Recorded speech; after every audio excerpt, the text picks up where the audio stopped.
nagkaroon ho ng mga insertion sa budget mula 2023 hanggang 2025. Hindi ho ba? Yun. Dagdag pa ho rito ay merong mga aligasyon laban kay Speaker Martin Romualdez at ako Bicol Representative Saldico na umano'y merong malaking posibilidad na merong kinalaman sa partisipasyon sa iba't ibang sangay ng gobyerno na dumaan sa proseso ng pag-aproba. Kabilang ho yung Senado, pagpirma ng Pangulo, implementasyon ng DPWH at paglalabas ng pondo ng DBM. Ito ho, imbestigan din ho ninyo ito.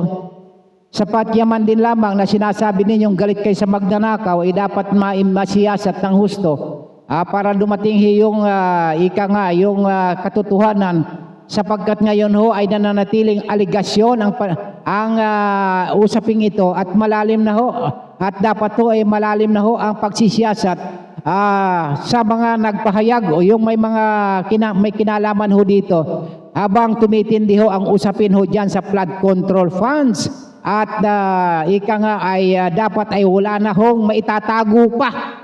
Ilabas ng buo ang lahat ng mga detalye sa mga insertions at kung sino-sino ang mga nagpanukala rito.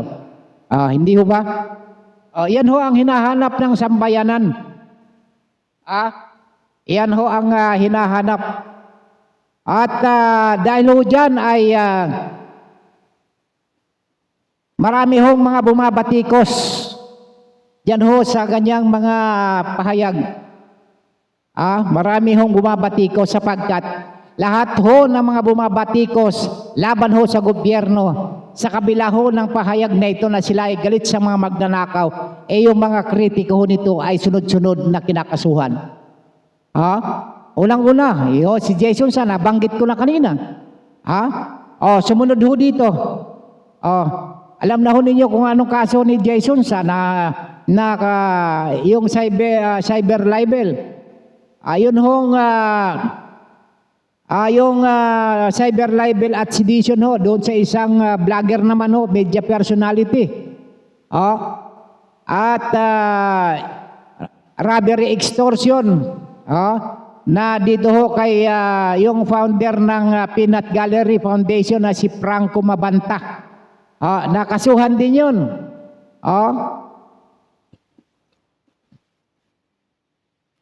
Ito pa ho, oral defamation naman.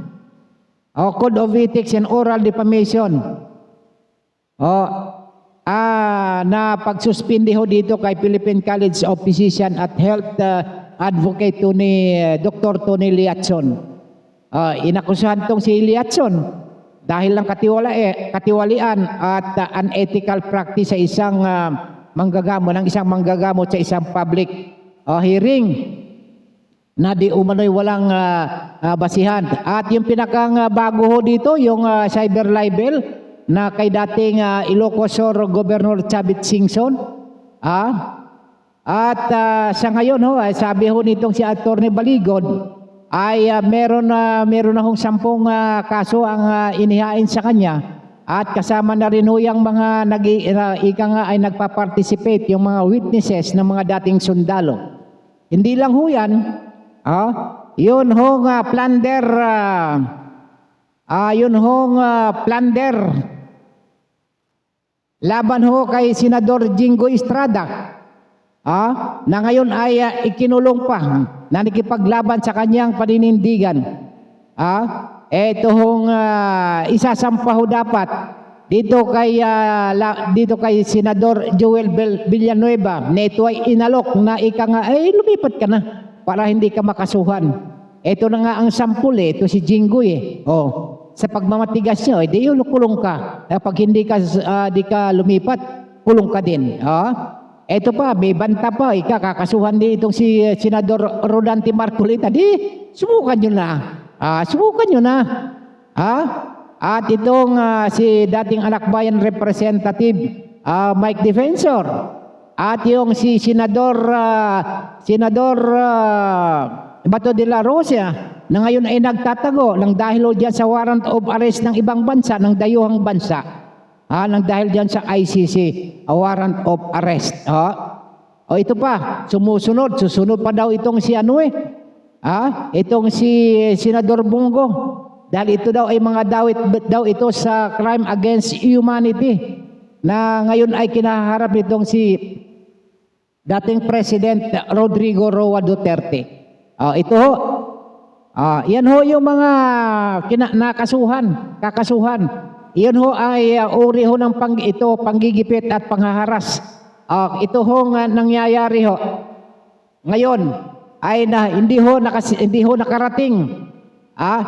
Ayong grupo ni Senador Cayetano, sapagkat ito ho ay pumunta na Supreme Court ho. Para nga ho ika nga yung ma-resolve ho para maidaos yung kanilang gagawing Blue Ribbon Committee. Talaga naman na bukas lalabas yung malaking headlines ho dito. Antabayanan ho natin yun mga kababayan ko, sapagkat tayo ay magpapaalam na. Maraming salamat sa mga kababayan kong mga Palawenyo, sa lahat ng mga tao natin, yung ating mga kababayan, hindi ko tao. Lahat ng mga kababayan natin sa buong universe. At pasalamat din tayo sa ating maging mga nakasama at kaagapay sa ating palatuntunang ito sa loob ng isang oras, Sina Tek Aaron, Sina Tek Leo, sa ating news director na si Ma'am Rose Dingding, sa program director Jeff Balahonda, sa ating station manager Ronnie Dave Abili, at saka sa ating general station manager